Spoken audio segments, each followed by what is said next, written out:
আসসালামু আলাইকুম।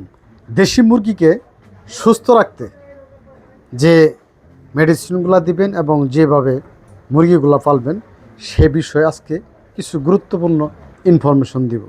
প্রথমে যে ইনফরমেশনগুলো দিব, দেশি মুরগি যারা পালেন তারা অবশ্যই মুরগিকে সুস্থ রাখতে যে প্রয়োজনীয় মেডিসিনগুলো দিবেন তার মধ্যে প্রথম হলো ভিটামিন বা মিনারেল যে ওষুধগুলো আছে দেখানোর চেষ্টা করতেছি।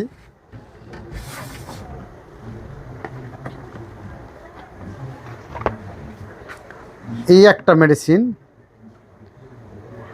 ইয়ামবেড মেডিসিনটা খুব ভালো একটা কাজ করবে। মেডিসিনটার ভিটামিন, মিনারেল, অ্যামাইনো অ্যাসিড ঘাটতির এবং যাবতীয় রোগের চিকিৎসার ব্যবহৃত হয় এবং কি সেটা হলো খাবারের অরুচি, খাবার খেতে চায় না, ঠিকমতো হজম হয় না এবং সেই সাথে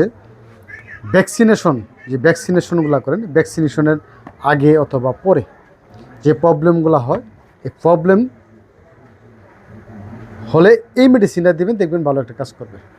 এটা মূলত মুরগিকে 100% সুস্থ রাখতে ভালো একটা ভূমিকায় কাজ করে।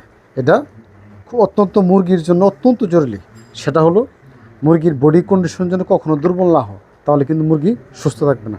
সের জন্যে বললাম যে ইয়ামবেট এটা একটা অপশন ইন কোম্পানি মেডিসিন।